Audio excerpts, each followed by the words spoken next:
Hey everyone, how are we all doing today? Welcome back to another episode of Script Apart, a podcast about the first draft secrets of great movies and TV shows. My name's Al Horner, and today on the show, I sit down with the one and only Alex Garland, a writer and director whose films have had a huge impact on me, both in terms of my love for cinema and how I approach the page as a writer. Ex Machina, Annihilation, the TV series Devs, these are just a few of Alex's stories that have taken viewers to fascinating philosophical places, asking borderline unanswerable questions about who we are along the way.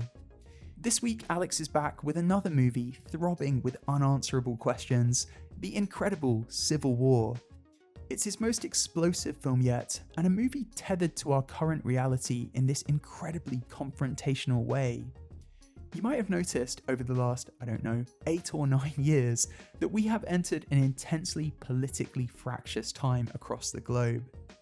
There is a timeliness in Civil War to Alex's tale of a group of photojournalists traveling towards Washington in a USA divided that reflects that in ways his previous films have not.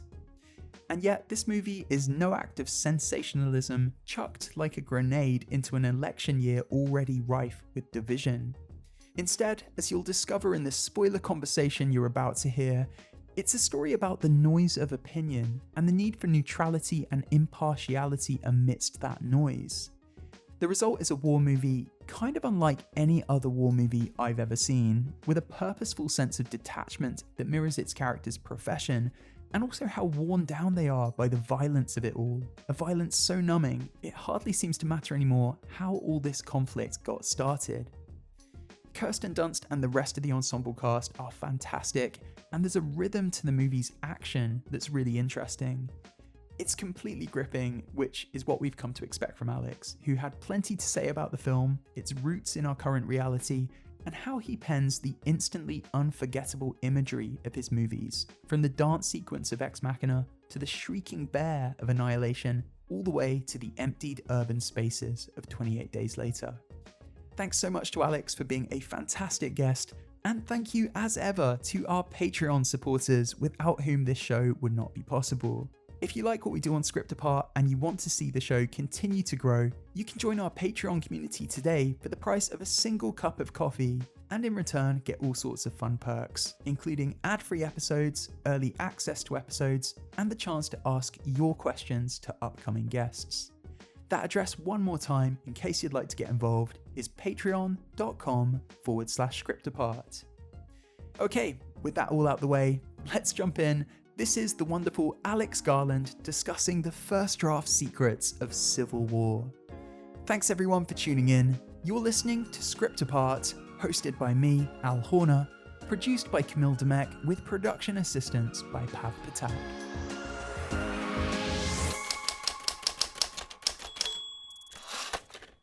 Alex, such a joy to meet you. Thank you so much for coming on the show. I wanted to begin by asking what the emotion is for you right now on the brink of Civil War's release, and whether that emotion is different at all compared to past movies, because, this is a very politically charged film. It's addressing some very real post-January 6th American anxieties. What does that translate to in terms of any extra trepidation about releasing this movie compared to past releases? It's very volatile ground that you're stepping into, and I'm curious what that means for your experience at the moment of talking about the movie and getting it out there into the world. Well, just for what it's worth, it was written before January the 6th, but maybe that's by the by, because that doesn't mean it wouldn't be charged by it, I suppose. In terms of how this one feels in comparison to other ones, in a funny way, I should know, but I don't, because one gets kind of amnesia about this process until it starts again, and then you think, oh yeah, that's right, that's what it's like. And my approach to it is something like, I think, look, the film is made, it's done. I can't change anything about it. It will do what it will do. And for a period, it usually lasts sort of 2 to 3 weeks, and I'm in that zone at the moment. I'm a cork on a stream. I don't have a lot of control in a sense, over what happens next. That's not exactly true. I could say something, or I could make some kind of statement or do some slip of phrase that is too open to misinterpretation, or something like that. So I could cause a problem, but for the most part, it's just a process which is ongoing that very abruptly spits you out at the other end and then is gone. And in this particular instance, I will go straight from the release of this back into prep of a couple of other movies that I've written, or one of them I've co-written and one of them I've written, and I'll be back to the day job. So this is a strange sort of surrealist blip that will end quite soon. Yeah. It's a film that uses photojournalists as our route into the story, Alex. Other filmmakers might have opted to tell this same tale about a fractured country whose government is about to be overthrown. They might have told that tale through the eyes of a group of freedom fighters on the front lines of that fight. It's also easy to imagine another director telling the same overarching story by kind of bunkering us down with the soon-to-be deposed president, like, an American version of Downfall. Why photographers here, Alex? Why are they your way into the material in Civil War? Oh, well, in truth, because I've kind of got an agenda. I mean, I've usually got an agenda, maybe always actually, in whatever film I write or make. And part of the agenda, not all of it, but part of it was to do with journalism and journalists. There are 2 photographers. There's also 2 writers in the car, in the story. It was about, the film is partly about journalism. It's partly about journalists, a form of journalists who are reporters, who don't have a bias. They are simply presenting the things they see. And in fact, at one point, they have a brief discussion about that within the film. And it's a more old-fashioned form of journalism. It's also journalism I literally grew up around. My dad was a cartoonist on a paper, and a lot of his friends were journalists, and my godfather was a foreign correspondent, as was my younger brother's godfather, who's a different foreign correspondent. So I really grew up around these people. And I said to someone quite early on in this process, I said, I think I'm going to try and make a film about journalists, with journalists as the heroes. And they said, don't do that. Everybody hates journalists. And it really landed on me, that, because it's a bit like saying you hate doctors. We really need journalists. We truly need them. And we specifically need journalists that can be trusted. And bias has crept back in, or not back into, I shouldn't say back.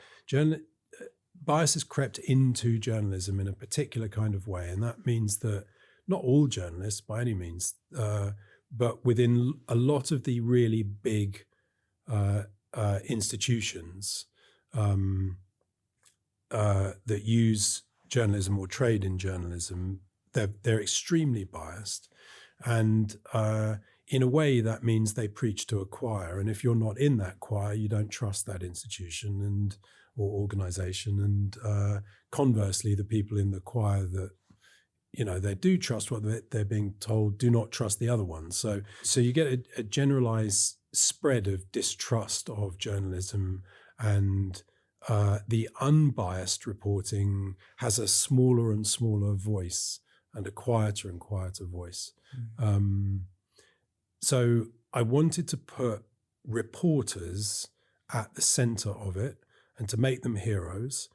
They could be conflicted, they could be compromised as individuals, but I wanted them to be the heroes, because in some senses it doesn't matter if a doctor is compromised or conflicted, provided the doctor is also doing good work.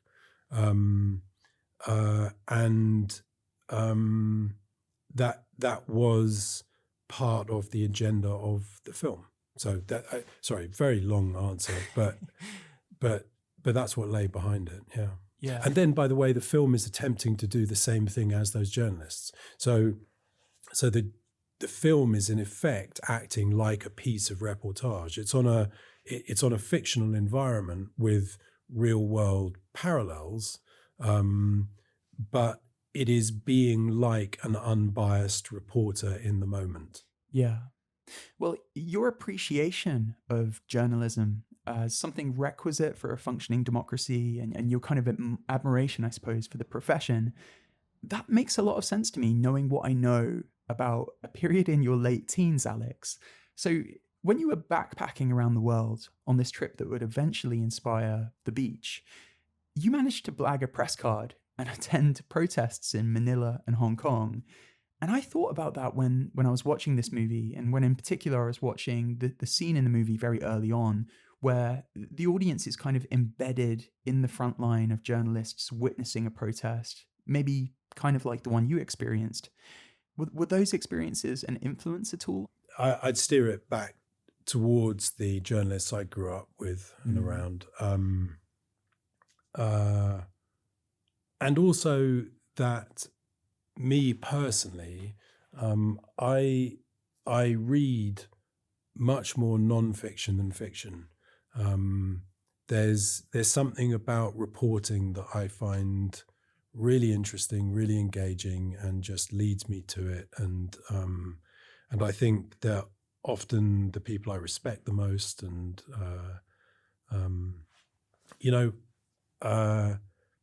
a lot of it is probably being a little kid.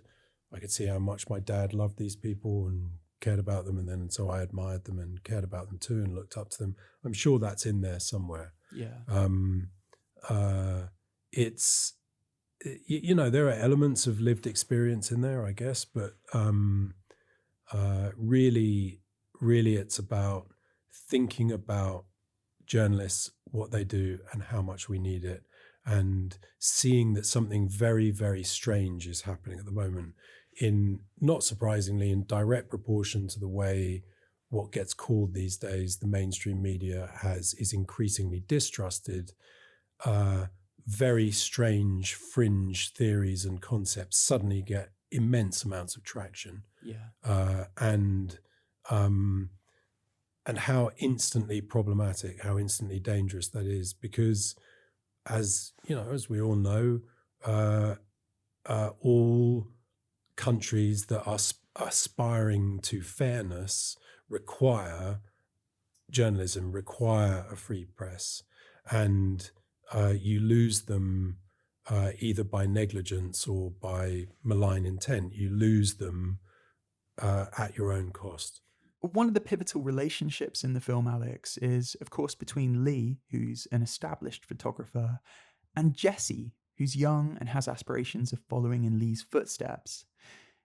What did you want to explore or tease out of Lee's character, perhaps, by having her become like a custodian or a mentor of sorts to Jesse? It kind of feels like a twist on like this storytelling template that I love that's, well, it's present in everything from Jurassic Park to The Last of Us, in which like a jaded, world-weary person is put in charge of a child or a younger person, sort of against their will, and it ultimately inspires some kind of change in them. What change did you want Jesse to inspire in Lee, and how did you come to build the film in part around their relationship? Well, I'd say, I'd just point out, in part, there are 3 generations. So that's just one of the staging posts in that lineup. I think it's to do with the complex state of motivations and the risk-reward assessment that journalists have to make to do with their physical safety and their psychological state when they put themselves into some of the most extreme spaces that journalists get into. And a kind of be careful what you wish for approach. You don't yet know what it is you're wishing for, what you're getting yourself into. You have a journalist in the form of Lee who is in a way at the beginning of the film in a state of some despair, and the despair reaches a kind of breaking point later on, and the despair comes from a problem that she gets characterized, gets stated at a certain point, which is, in effect, I've risked my life and I've done something which is to to go to war zones and send photos home, which carry an implicit warning, don't do this, but here we are. So it was futile. Everything I've been working for has not functioned in the way it's supposed to function. And so she has lost, like a sort of lapsed Catholic or something. She's lost faith at that moment in the thing she does. And then she's meeting someone who has the faith, who has that kind of youthful belief. And so it's partly to do with someone who has become either agnostic or atheist, meeting someone who is full of the sort of vigor of faith and what that confronts them with, not just about the other person, but also to do with themselves. Was that fair? I don't know. Yeah, that rings true for me, I think. Like that's how I read it when I watched the film. There is this fascinating tension in the movie, Alex, between, I guess, what I can feel of the real world bleeding into the frame and what it feels like you're intentionally keeping at arm's length from our political reality. So the film begins with Nick Offerman's character, the president. He's reciting language that feels decidedly Trumpian. He keeps repeating this phrase a lot of people are saying, which, you know, that's a way of framing things that Trump always falls back on whenever he's making a claim. But then suddenly, as we get further into the film, the breakdown that's happened in America in this fictional world, you establish quite quickly that breakdown has not occurred on the same fault lines as our current political reality. You know, it's not red versus blue, Democrats versus Republicans, coastal elites versus middle America, or anything recognizable. And in doing so, the film seems to announce this movie is not a what-if thought experiment wondering where the current fractures might lead the country. Can you tell me about that? Why was that important to you, that distinction? There's different things, and I may lose track of my answer while I'm saying it, so just nudge me back onto the sort of specifics of your question. Yeah. So there is somewhere in my mind, now this was told to me, it's not something I've acquired firsthand, in my mind, which could be wrong, it's a Hemingway statement, but honestly that could be way off. It could be like Ian McEwan, I've got no idea. But it's along the lines of this. It's if the writer understands the sequence of events in the narrative, they are able to leave gaps, because the gaps that they leave will be internally consistent, internally logical, and the reader or the viewer will be able to fill those gaps imaginatively. And I don't know if that is a Hemingway quote or not, but whether it is or isn't, I think it's true. And not only that, there is a plus to it. There's an advantage, which is instead of being a spoon-fed narrative, it becomes a narrative which is intentionally trying to involve the participation of the viewer or reader. And now, not every story has to work like that, but some can. And the way I like to write leans to that. Yeah. So that is one part of that answer. I have a sequence of events in my mind, and I think there are enough waypoints in the story, in the description, things that are asserted that allow you to make inferences if you are the kind of person who wants to make inferences. But on top of that, there is a separate side thing going on, which is to do with an agenda. Now, I've already alluded to it. It's to do with reporting. It's to do with excluding bias and making a set of assumptions about the viewer, which in a way is more conversational, you could say. Imaginatively participating, that would be one way of putting it. Conversational, that would be another way of putting it. But also just kind of respecting them as sentient adults. If I were to think what my personal favorite film, the film I really loved last year, it was Anatomy of a Fall. Yeah. And Anatomy of a Fall does not answer questions that a mainstream film would feel obliged to answer. It just doesn't do it. And it treats me like a grown-up, and I really appreciated it and really enjoyed it. I think you could also make the same case about Zone of Interest.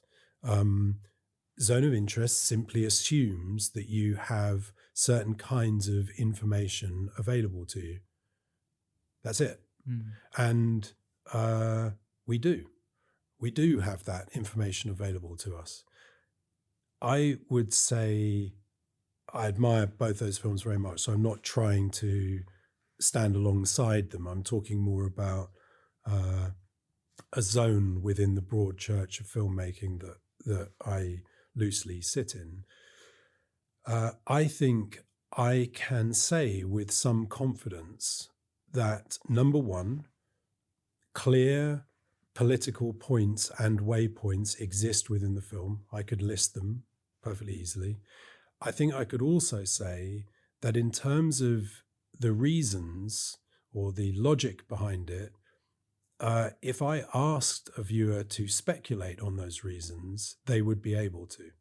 And we would probably agree. In other words, what are the divisions? What's the history of the divisions? Where do they come from? Where are they amplified? Where are they becoming dangerous? There would be lots of points of agreement that I feel I can rely on. And so that's what I do. And that also allows me to not be didactic. And I don't want to be didactic. Essentially, I feel that if what you want as an individual, if what you want is someone shouting their opinion at you, no problem. Guess what? You're in luck. You're going to be able to find it. There's plenty. There's tons of it out there. If that's the thing you need for yourself, your ship just came in, right? I don't feel any need to join that. I am concerned about something else. I'm concerned about the shouting. I'm concerned about the lack of communication. So I don't really want to join that. I've got no interest in doing that. I also personally perceive a difference between, and this is, by the way, this is not my insightful observation. I think this is so commonly understood that it's basically a truism, that there's a difference in behavior in the public discourse spaces of say social media in comparison to how people behave one-on-one. Yeah. And I am trying to function on the one-on-one level, which is respectful, polite, understanding, considerate, rather than the screaming megaphone space. I mean, I could go on and actually what I think is more complex than that. It is more nuanced, but probably that sits under it. And in terms of a first draft, Alex, I'd love to hear about what the first draft of Civil War looked like and, well, yeah, how quickly it came together, because I know that 28 days later, that script took 50 drafts for you to get right, in part because, you were still learning the format of screenwriting. The pilot for Devs, meanwhile, like it sounds like the shooting draft for that episode, that was pretty much your first draft. You nailed it on the first attempt. How did Civil War compare? Walk me through it. Yeah, I wrote it in June of, I think 2020. So just after the outbreak of COVID, got sick from COVID, took a while to recover, sort of came back out into the world and started working on this. I would guess first draft, sort of ballpark 2 weeks, maybe 2.5, something like that. Then the first draft was not exactly the shooting script. I'm going to guess there are somewhere between 3 or 4 drafts, but drafts 2, 3, and 4 are related to practical considerations. So there'll be something that's written that can't quite be achieved, or a location that needs to be reframed, or it was along those lines more than, I don't know, normally what you'd be doing, say, bringing out a character or adjusting a bit of drama. There'd have been a bit of that for sure, but essentially the film was the first draft. And I sometimes, there's a huge connection between writing and editing. Like editing films is essentially an extension of writing, and a rough cut of a film will essentially show you the film. It'll definitely get a lot better, but if you hate the rough cut, you're probably never going to love the film. And if you see strength in the rough cut, you're probably never going to hate the film. I mean, that's slightly too broad a statement, but roughly true. The film is structured, Alex, around this mission to reach Washington, kind of going upriver towards the chaos, like in one of the quintessential war movies, Apocalypse Now. There are a good few films in your filmography, it strikes me, in which characters must go on a physical journey covering this huge distance. So, for example, you sent characters across the Shimmer in Annihilation. Our characters in 28 Days Later have to reach Manchester and this military outpost. The most extreme version, I suppose, is our characters in Sunshine journey to the sun. That's the longest distance. Can you talk to me about what is so inherently cinematic and full of storytelling potential about using a journey as a storytelling template? Because, it's something you do so effectively. Well, thanks for the last little bit of that sentence. I think maybe one of the reasons I so admired Anatomy of a Fall is that it's not using tricks like that. It's such grown-up drama. It made me feel intimidated in the best way, the way you want to be intimidated, I think. Why do I do that? I think I do it because although sometimes the stories I tell might have some complex element to them, like an idea or the way the idea is being executed or the idea behind the idea or something like that, there might be something complex. I quite like straight arrow narratives, and sure, like plot twists are great, but there's usually something quite linear going on, and it's always been like that for me. That's not really a conscious decision, it's what happens, but it does fit well with cinema. Not that cinema has to be like that, obviously, Anatomy of a Fall, as I just said, but what you end up with is, in really clunky terms, something like a clear driving mission statement type thing, and then a sequence of set pieces. And the set pieces can really vary from each other. They can have a completely different tone, a completely different location. They can bring in a character who you never have to see again. And you can end up, would the right word be vignettes or something like that? You can end up with themically strung together short films or something like that. And there's a pleasure in that. There's a pleasure in being able to step outside whatever it was you just created and keep it moving and keeping it alive. Maybe it's easier as well. Possibly it's easier. I think it was easier, technically easier, to write Civil War than it was to write Anatomy of a Fall. I think that is a greater act of writing skill. And I can see that. I think that's probably why I'm intimidated by it in a good way. Like I said, I want to be intimidated in that way. So it could also be that it's more available to structure in that form. It then causes a lot of problems in the making of it. So Ex Machina, which is closer, I would say, to something like Anatomy of a Fall, because very limited locations, very limited cast. When it comes to then shooting it, you are staying in the same space. You can really explore that space. You can explore it with a camera. You can explore it with blocking and dramatically and stuff like that. You can put a very high degree of production design into it, and high degree in terms of thought process. If you're using as you said, that sort of Apocalypse Now structure that Civil War is also using, or many other films also use, you might be in a place for somewhere between 1 to 2 to 3 days at most. There were very few places we were anywhere more than 3 days. That means you have to relearn everything. Everything you learned from the previous space you were in no longer applies. And so in practical terms, maybe easier to write, harder to shoot. Yeah. Well, in terms of other echoes with your past work, Alex, along the way on that journey that I just described, there are these beautifully still sequences involving empty urban spaces, the kind of spaces that we're used to seeing teeming with life in the real world. So the scene, for example, in the vacant JC Penney parking lot with that crashed helicopter, it strikes me that there's a kind of certain rhyme between that sort of scene and the empty London that you explored in the first act of 28 Days Later. I love that imagery. You know, you're someone who excels at creating imagery that really lodges itself in people's heads, finding this visual way of executing the themes and emotions of the story. I wondered if you had a process for that, or whether it occurs naturally, Alex. Talk me through it.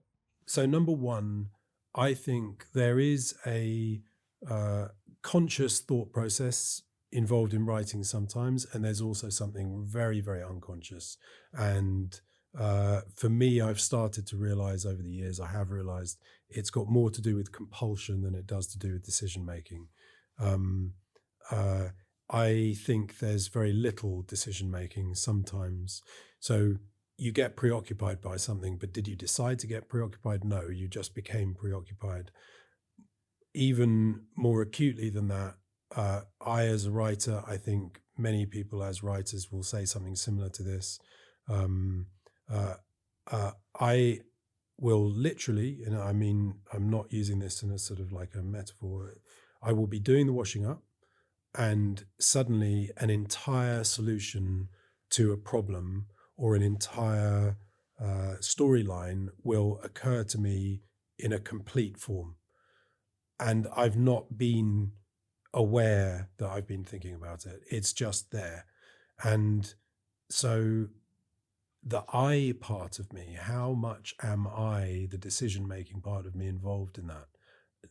I don't think very much. So something else is happening, something unconscious, something to do with compulsion. So the answer to part of the question is, in a way, that's just how it turns out. I also think Dad was a cartoonist. I grew up around drawing. He taught me to draw. I use drawing a lot when I'm filmmaking to illustrate something, like loosely a frame or how something might look or something along those lines. And I also think in comic strip terms as a sequence of images.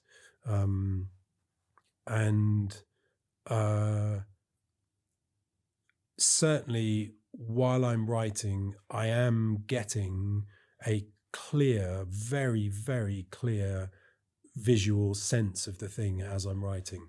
Not always, but I think a lot of the time, I am effectively watching a film very, very slowly. Instead of taking an hour and a half, it takes 2.5 weeks.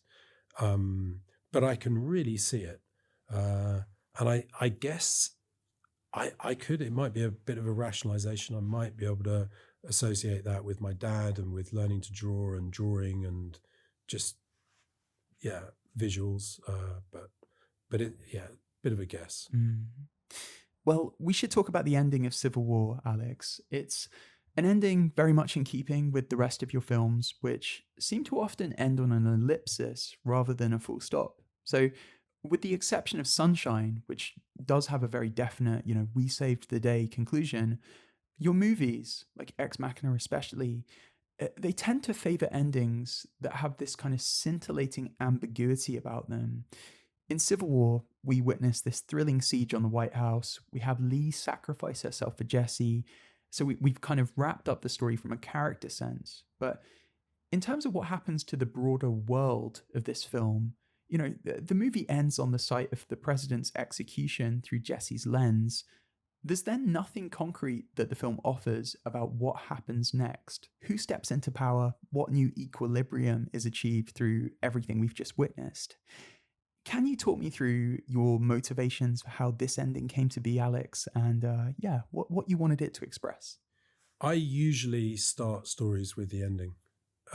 Like I have a sense of the ending, and I think I tend to personally like endings that are quite dialogue free. They're a sequence of images that are sustained, and you can make sense of them. You can unravel them by what preceded them. So there's something wordless and something impressionistic happening, and it's like a state of resolution rather than an ending in a more traditional form, maybe, that would fit into the compulsion thing I said previously. It's just what I like. There was something, I had to get to a point where I was the director to be able to do the endings I wanted to do. That was the sort of, it may even be why I became a director, why I started directing the films. There'd be something tonal that I was looking for, and it's like, yes, I understand there will be open-ended questions within it, which I guess is the ambiguity you're talking about, but the thing that I wanted to resolve is resolved, which doesn't have to answer all questions. I also think typically it depends what constitutes the answer to a question. I feel sometimes people say this is open-ended or this is confusing or ambiguous, and I say, no, the answer's in there. It's just not asserted in the way film grammar has led people to expect things are asserted. So Ex Machina poses a question, is this robot sentient or not? Do they have an internal life private to them or not? And then there's a shot at the end of the film where the robot looks over its shoulder and smiles, and they're on their own at that point. And that seems to me like you would never smile on your own unless you had an internal life, because it's not performative. It's not trying to trick someone into thinking you have an internal life. You are the only person in that space. So it's a demonstration of your internal life. Now, in normal film terms, that does not constitute the answer to a question, because film is a mass market media, and greater clarity is asked for when you are talking to that many people at once. But then I think, well, okay, yes, no, I understand that, but not all film is, and my films can be much smaller in their audience and their scope, and I'm perfectly content with that, because that's the grammar I like. I would say within Civil War, all sorts of statements that people think should be made might actually be being made. They're just being made in accordance with that Ex Machina type grammar, rather than the grammar that we are used to speaking. I also would not in any way want to imply that, like, I'm a special case. There are lots of filmmakers doing exactly that. I'm just one of that group. It does park you in the unpopular end of the car park. It's never going to break out beyond a certain level, I suspect, because that is not satisfying to many people, and I really, really understand that, and I appreciate it. I have no problem with it. Then my thing, I guess, is make the things at a cost level that the financier feels is justified for the difficulty and the lack of mainstream appeal of the movie, and try to get the balance right. Well, I'll end this interview, Alex, with a glance at the future. After making Men, you sounded slightly downbeat in interviews about like the prospect of directing more movies. You were talking up the prospect of maybe falling back into writing more and retreating from the directorial side of things. Has the process of making Civil War done anything to change that feeling? And yeah, what does all this mean in terms of the projects you're tackling next? Is there much you can tell me about? I've written a script for Danny Boyle to do. I have co-written a script with a guy called Ray Mendoza, and I'm going to be alongside him while he makes that film, but it's really Ray's film. I read a script the other day by an actor I've worked an awful lot with, Sonoya Mizuno, that I thought was absolutely spectacular bit of writing, and would love if I could to assist with that being made. And that's the thing that interests me at the moment. I never set out to be a director. I don't think I am a director. I think I'm a writer. If somebody would say to me, "What's your job?" I'd say I'm a writer. I, for various reasons, some of them just to do with life, a lot of them to do with life, but some of them also to do with work process. I wanted at that point to step back from it, and nothing's changed. Well, if this was to be the last thing you direct, what a movie to go out on. Alex, thanks so much for coming on Script Apart. This has been so much fun.